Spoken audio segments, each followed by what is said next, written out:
જય ગુરુદેવ વિદ્યાર્થી મિત્રો, આપણે ધોરણ 11માં અર્થશાસ્ત્રમાં આગળ વધીએ તો આપણે વાત કરતા હતા પાઠ 3 માંગની, જેની અંદર આપણે છેલ્લે જોયું હતું માંગનો નિયમ, માંગના નિયમના અપવાદો. હવે આગળ વધીએ તો આજે આપણે જોવાની છે બે બાબત, જે છે માંગનું વિસ્તરણ સંકોચન અને માંગનો વધારો ઘટાડો.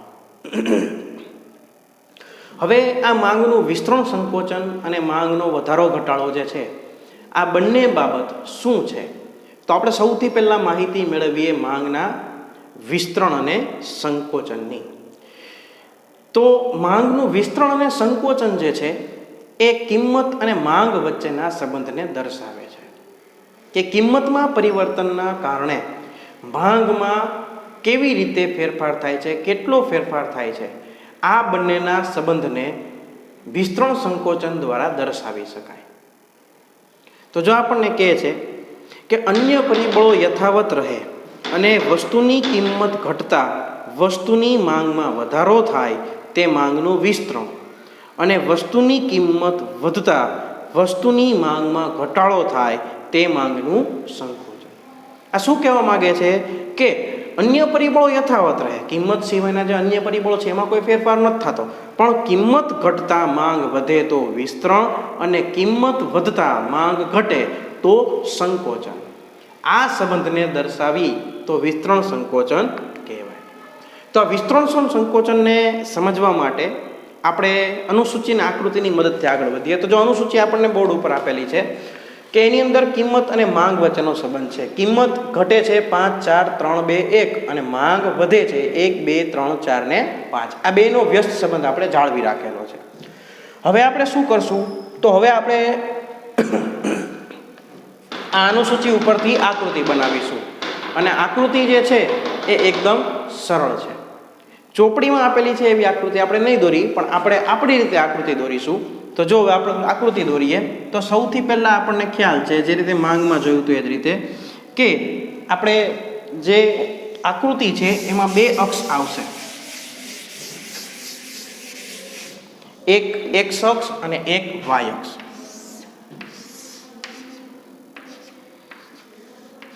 આ એક્સ અક્ષ, આ વાય અક્ષ. અહીંયા લેવાની થશે માંગ, અહીંયા લેવાની થશે કિંમત. શું કરવાનું આપણે કીધું હતું કે સ્કેલ માપ નહીં લેવાનું, પણ સીધે સીધું બેઠે બેઠી મૂકી દેવાનું. જો માંગમાં શું છે 1, 2, 3, 4, 5, 1, 2, 3, 4 અને 5, આમ બેઠે બેઠા આંકડા મૂકી દેવાના. એવી જ રીતે કિંમતમાં પણ 1, 2, 3, 4, 5. હવે બિંદુઓ જોડી અને આપણે માંગ રેખા બનાવીએ. તો જો કિંમત 5, 1, 4, 2, તો 5, 1 એ જો 5 અને 1 ક્યાં ભેગા થાય? તો ત્યાં આપણે જોડવાની રેખાને. એવી જ રીતે 4, 2, પછી 3, 3, પછી 2, 4 અને 1, 5. આવી રીતે આપણે બિંદુઓ જોડવાના. એટલે સરસ મજાની આવી આપણું આકૃતિ તૈયાર થશે. હવે શું કરવાની? તો કે આ બધા બિંદુઓને સ્પર્શતી એક રેખા બનાવવાની.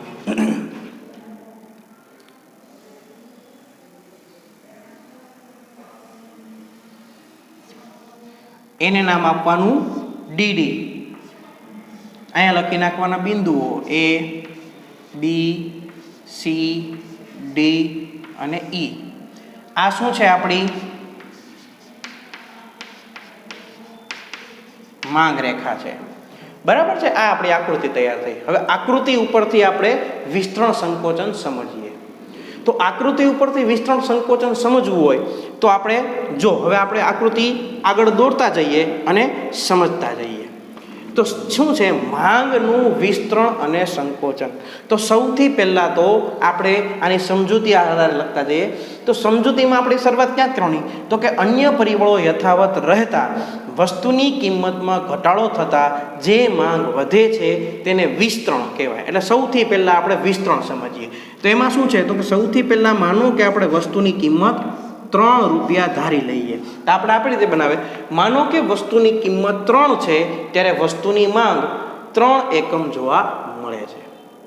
હવે માનો કે વસ્તુની કિંમત ઘટી અને 1 જેટલી થશે તો વસ્તુની માંગ વધી અને 3 થી 5 સુધી થશે અને માંગ રેખા સી બિંદુથી ઈ બિંદુ તરફ ગતિ કરશે. સી બિંદુથી ઈ બિંદુ તરફ એટલે કે ડાબી બાજુ ઉપરથી જમણી બાજુ નીચે ગતિ કરશે. એને માંગનું વિસ્તરણ કહેવામાં આવે છે.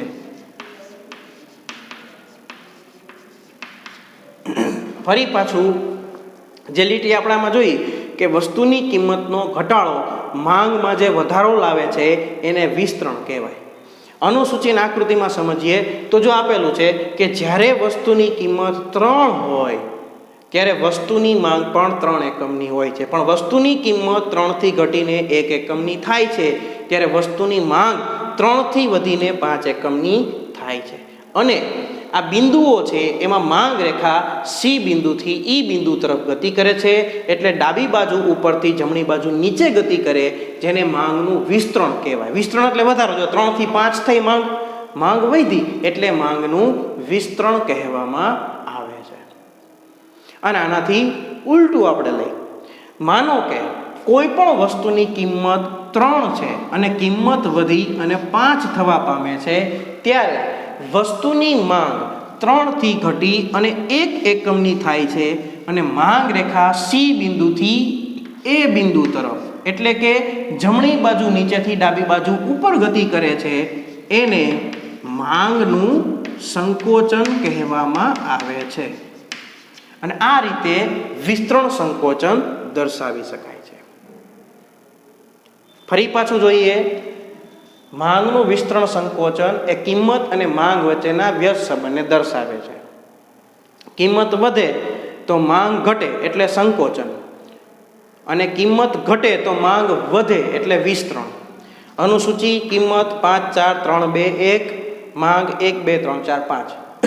આકૃતિ x અક્ષ માંગ y અક્ષ કિંમત 1 2 3 4 5 1 2 3 4 5. પછી બિંદુઓ જોડતા ગયા. ડીડી માંગ રેખા આવી, ABCD E 5 બિંદુઓ આવ્યા. પછી લખવાનું કે માનો કે કોઈ વસ્તુની કિંમત ₹3 થી ઘટીને ₹1 થાય છે ત્યારે વસ્તુની માંગ 3 એકમથી વધી અને 5 એકમ થાય છે. આવા સંજોગોમાં માંગ રેખા સી બિંદુથી ઈ બિંદુ તરફ ગતિ કરે છે એટલે ડાબી બાજુ ઉપરથી જમણી બાજુ નીચે તરફ ગતિ કરે છે જેને માંગના વિસ્તરણ તરીકે ઓળખવામાં આવે છે.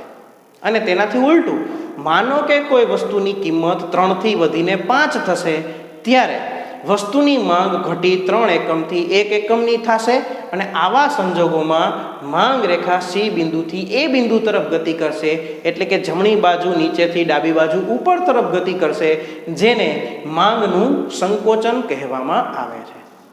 આમ આ માંગનું વિસ્તરણ અને સંકોચન જે છે એ એક જ માંગ રેખા ઉપર દર્શાવી શકાય છે.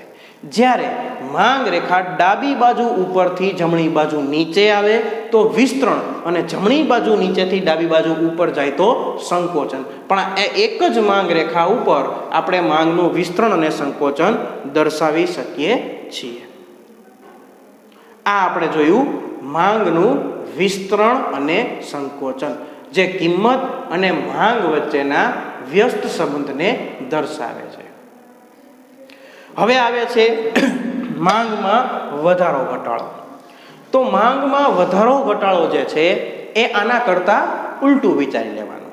કિંમત અને માંગ નહીં પણ કિંમત સિવાયના અન્ય પરિબળોને કારણે માંગમાં જે ફેરફાર થાય છે એને માંગમાં વધારા કે ઘટાડા તરીકે ઓળખવામાં આવે છે. અને આવા સંજોગોની અંદર કિંમત સ્થિર ધારી લેવાની. કિંમત સ્થિર, કિંમતમાં કોઈ ફેરફાર થતો નથી પણ વ્યક્તિના અન્ય પરિબળોમાં ફેરફાર થાય છે એના પરિણામે માંગમાં જે ફેરફાર થાય એને માંગના વધારા કે ઘટાડા તરીકે ઓળખવામાં આવે છે. આ માંગનો વધારો કે ઘટાડો સમજવા માટે આપણે અન્ય પરિબળોમાંથી એક પરિબળ ધારી લઈએ. માનો કે આપણે પરિબળ ધારી લઈએ છીએ વ્યક્તિની આવક. તો આપણે શું લખી શકીએ કે કિંમત સ્થિર રહે છે, પણ વ્યક્તિની આવકમાં વધારા ઘટાડાના કારણે માંગમાં જે ફેરફાર આવે એને માંગનો વધારો કે ઘટાડો કહેવામાં આવે છે. હવે વાત કરીએ એની અનુસૂચિની, તો અનુસૂચિ સેમ રહેશે. અનુસૂચિમાં કોઈ ફેરફાર આવશે નહીં. એક જ ફેરફાર આવશે. ફેરફાર શું આવશે? કિંમત કેવી રાખવાની છે? સ્થિર. તો આ જે કિંમત છે 5 4 3 2 1 એ આપણે કાઢી નાખીશું અને કિંમત શું કરી લઈશું? સ્થિર. આપણે કિંમત કેટલી ધારીશું? તો કે 3 રૂપિયા. એટલે બધામાં કિંમતમાં આવશે 3 રૂપિયા. 3 3 3 3 3. કિંમત બધામાં 3 અને માંગ 1 2 3 4 5 વધે છે. શું કામ? કારણ કે માંગમાં વધારો ઘટાડો એ કિંમત સ્થિર હોય અને કિંમત સિવાયના અન્ય પરિબળોમાં ફેરફાર થતો હોય એની બાબત દર્શાવે છે. એટલે અનુસૂચિની અંદર કિંમત બધામાં 3 3 3 3 3 અને માંગ 1 2 3 4 5 આ રીતે લખવાનું. હવે વાત કરીએ એની આકૃતિની. તો એની આકૃતિમાં આપણે આગળ વધીએ તો એની આકૃતિ છે ને આના કરતાં અલગ બનશે.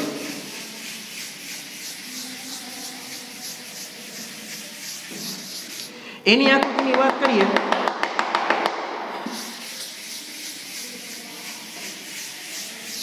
તો એની આકૃતિની અંદર જે કિંમત છે એ 3 આપણે સ્થિર રાખીશું અને કિંમત સિવાયના અન્ય પરિબળોમાં ફેરફાર કરીશું અને એના પરિણામે જે ફેરફાર થશે એને વધારા ઘટાડા તરીકે ઓળખીશું.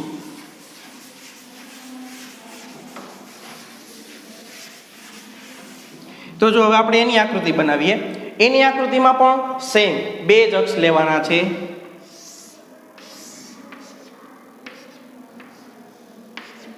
આ x આ y. અહીંયા શૂન્ય કર્યું. આ 1 2 3 4 5.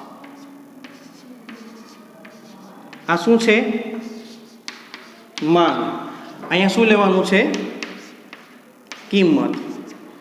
1 2 3 4 5. 1 2 3 4 5. પણ આ આવકના વધારા ઘટાડામાં આપણે શું જોયું છે? તો કે કિંમત 3 સ્થિર ધારેલી છે. કિંમતમાં કોઈ ફેરફાર કરવાનો નથી. પણ આપણે કયું પરિબળ ધારેલું છે? વ્યક્તિની આવક. આમાં ફેરફાર થવાના કારણે માંગમાં જે ફેરફાર થશે એને માંગમાં વધારા ઘટાડા તરીકે ઓળખવામાં આવશે. તો જો આપણે સમજતા જઈએ અને આગળમાં જતા જઈએ તો જો જ્યારે કિંમત 3 રૂપિયા છે ત્યારે સૌથી પહેલાં માંગ 3 રૂપિયા છે. એટલે આપણે આ રેખાને આમ સીધી જવા દેશું. શું કામ? કારણ કે કિંમતમાં કોઈ પ્રકારનો ફેરફાર જોવા મળતો નથી. કિંમતમાં ફેરફાર ન થતો હોય એટલે એ રેખા આમ આડી જવા દેવાની. હવે જ્યારે કિંમત 3 રૂપિયા છે ત્યારે માંગ કેટલી છે? 3 એકમ. ત્યાં આપણને એક માંગ રેખા જોવા મળે છે જે અહીંયા છેદે છે. એને આપણે નામ આપીશું DD. હવે આનાથી આગળ વધીએ તો પહેલાં આકૃતિ સમજી લઈએ પછી સમજૂતી એ કારે લઈએ. વ્યક્તિની આવકમાં ફેરફાર થાય. હવે માનો કે વ્યક્તિની આવક વધે છે. વ્યક્તિની આવક વધશે એટલે શું થશે? ખરીદ શક્તિ વધશે અને ખરીદ શક્તિ વધશે એટલે માંગ વધશે. માનો કે વ્યક્તિની આવક વધવાથી જે માંગ 3 એકમની હતી એ વધીને 5 એકમની થઈ. તો માંગ રેખા જે છે એ મૂળ સ્થાનેથી જમણી બાજુ ખસશે. જો આમાં આપણને આપેલું છે કે જે માંગ રેખા છે એ ડાબી અને જમણી બાજુ ખસે તો વધારો ઘટાડો કહેવાય. તો મૂળ સ્થાનેથી જે જમણી બાજુ ઘટે છે એને કહેવાય વધારો. હવે 5 જે છે ત્યાં તમારે બીજી ઊભી લીટી દોરવાની અને ત્યાં નવી માંગ રેખા તમારે દોરવાની થશે. ત્યાં નામ આપશું આપણે D1 D1. ત્યારબાદ એનાથી ઉલટું વિચારીએ કે માનો કે વ્યક્તિની આવક ઘટે છે. વ્યક્તિની આવક ઘટશે એટલે ખરીદ શક્તિ ઘટશે અને ખરીદ શક્તિ ઘટે એટલે માંગ ઘટે. માનો કે એની માંગ 3 થી ઘટીને 1 એકમની થશે તો માંગ રેખા મૂળ સ્થાનેથી ડાબી બાજુ આવશે. એને ઘટાડા તરીકે ઓળખવામાં આવે છે. હવે જ્યાં 1 સુધી આવે છે ત્યાં આપણે નવી માંગ રેખા દોરવાની, એને આપણે નામ આપીશું D2 D2. આ રીતે આપણી આખી આકૃતિ બને. ફરી પાછું કિંમત સ્થિર રાખવાની અને વ્યક્તિની આવકના ફેરફારના કારણે માંગમાં જે ફેરફાર થાય એને વધારા ઘટાડા તરીકે ઓળખવામાં આવે છે. માનો કે વ્યક્તિની ₹3 કિંમત છે અને માંગ 3 એકમ છે. માનો કે વ્યક્તિની આવક વધે છે તો આવક વધવાના કારણે ખરીદ શક્તિ વધશે અને ખરીદ શક્તિ વધશે એટલે માંગ વધશે. માંગ 3 એકમથી 5 એકમ થાય તો માંગ રેખા મૂળ સ્થાનેથી જમણી બાજુ જાય, જેને વધારો કહેવાય. ત્યાં નવી માંગ રેખા D1 D1 જોવા મળે છે.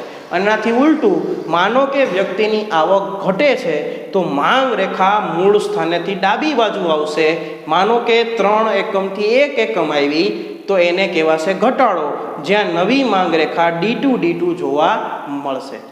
આમ માંગમાં વધારો ઘટાડો જે છે એ એકથી વધુ માંગ રેખાઓ દ્વારા દર્શાવી શકાય. એક જ માંગ રેખા દ્વારા શક્ય બનતું નથી. શું કામ? કારણ કે કિંમત સ્થિર હોવાથી અન્ય પરિબળોમાં ફેરફાર થવાના કારણે માંગ રેખા મૂળ સ્થાનેથી ડાબી અને જમણી બાજુ ખસતી હોવાથી એક જ માંગ રેખામાં વધારો ઘટાડો દર્શાવી શકાતો નથી. અને આવી રીતે આ વધારો ઘટાડો આપણે દર્શાવી શકીએ છીએ. આ આકૃતિ, હવે જો આ આકૃતિ પરથી ફરી પાછી સમજી જોઈએ તો આકૃતિમાં જોઈ શકાય છે કે કિંમત ₹3 સ્થિર છે અને વ્યક્તિની આવકમાં ફેરફાર થવાના કારણે જે માંગમાં ફેરફાર થાય છે એને વધારા કે ઘટાડા તરીકે ઓળખવામાં આવે છે.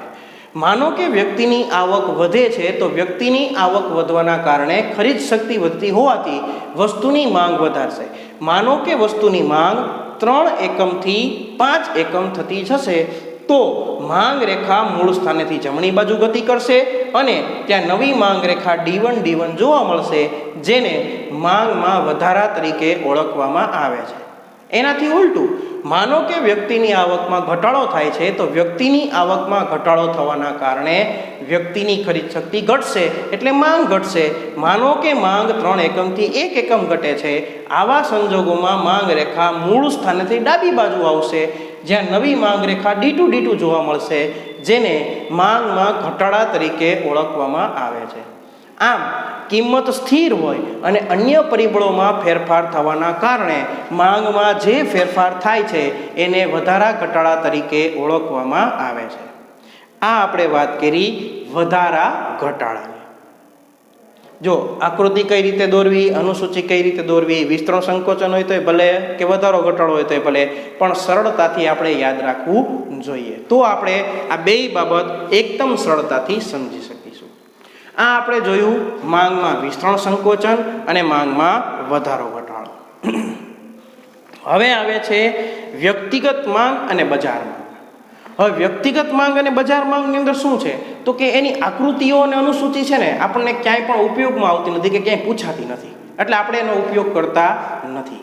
પણ વ્યક્તિગત માંગ અને બજાર માંગ આ બેની વ્યાખ્યા છે ને એ એક માર્કમાં પૂછાય છે અને ઉપયોગી છે, એટલે આપણે એ ભણીએ છીએ. જો પહેલાં આપણને આપે છે કે ચોક્કસ સમય દરમિયાન કોઈ એક વ્યક્તિ દ્વારા બજારમાં જુદી જુદી કિંમતે થતી વસ્તુની માંગને વ્યક્તિગત માંગ કહેવામાં આવે છે. આ વ્યક્તિગત માંગની વ્યાખ્યા. ફરી પાછી, ચોક્કસ સમય દરમિયાન કોઈ એક વ્યક્તિ કે એક ગ્રાહક દ્વારા બજારમાં જુદી જુદી કિંમતે થતી વસ્તુની માંગને વ્યક્તિગત માંગ કહેવામાં આવે છે. આ વ્યક્તિગત માંગની વ્યાખ્યા. અને એનાથી ઉલટી બજાર માંગની વાત કરીએ તો જ્યારે બજારમાં તમામ વ્યક્તિઓ, બજાર માંગ એટલે બધા વ્યક્તિ આવી જાય, તમામ વ્યક્તિઓ કે તમામ ગ્રાહકો દ્વારા જુદી જુદી કિંમતે થતી વસ્તુની માંગના સરવાળાને બજાર માંગ તરીકે ઓળખવામાં આવે છે. ફરી પાછી જોઈ લે વ્યાખ્યા. તો જ્યારે બજારમાં તમામ વ્યક્તિઓ કે તમામ ગ્રાહકો દ્વારા જુદી જુદી કિંમતે થતી વસ્તુની માંગના સરવાળાને બજાર માંગ તરીકે ઓળખવામાં આવે છે. એની અનુસૂચિ અને આકૃતિ આપણને જે આપેલી છે, પણ એની અનુસૂચિની આકૃતિ આપણને ક્યાંય ઉપયોગમાં પણ આવતી નથી અને આપણે એ પૂછતા પણ નથી, એટલે આપણે એની અનુસૂચિની આકૃતિને બહુ મહત્વ નથી આપતા અને એ આપણે આગળ શીખતા પણ નથી. પણ આ બંનેની વ્યાખ્યા આપણને ઉપયોગમાં આવે છે અને આ બંનેની વ્યાખ્યા પૂછાય છે, એટલે આ બંનેની વ્યાખ્યા આપણે જોઈએ. વ્યક્તિગત માંગ અને બજાર માંગ. હવે આવશે માંગની સાપેક્ષતા. પણ માંગની સાપેક્ષતા જોશું આપણે આવતા લેક્ચરની અંદર. આજે આપણે જે બાબત જોઈ એ છે માંગનું વિસ્તરણ સંકોચન અને માંગનો વધારો ઘટાડો અને વ્યક્તિગત માંગ અને બજાર માંગની વ્યાખ્યા. તો વાત કરીએ આજના લેસનની, તો આજના લેસનમાં તમારે માંગનું વિસ્તરણ સંકોચન અને માંગનો વધારો ઘટાડો આ બંનેને એક એક વખત લખવાનું અને આપણે જે રીતે બોર્ડમાં આકૃતિ દોરેલી છે એ રીતે દોરીને લખવાનું રહેશે, નહીં કે ચોપડીની રીતે, કારણ કે આપણી રીતે આપણને સહેલું પડે છે. એટલે આજનું તમારું લેસન છે વિસ્તરણ સંકોચન અને વધારો ઘટાડો એ અનુસૂચિ અને આકૃતિની સાથે લખવાનો રહેશે, પણ આપણે જે રીતે શીખવાડ્યું છે એ રીતે. હવે પછી જે માંગની સાપેક્ષતા છે એની શરૂઆત કરશું આપણે આવતા લેક્ચરની અંદર. અહીંયા આપણે આપણા લેક્ચરને વિરામ આપીએ છીએ. અસ્તુ. જય ગુરુદેવ.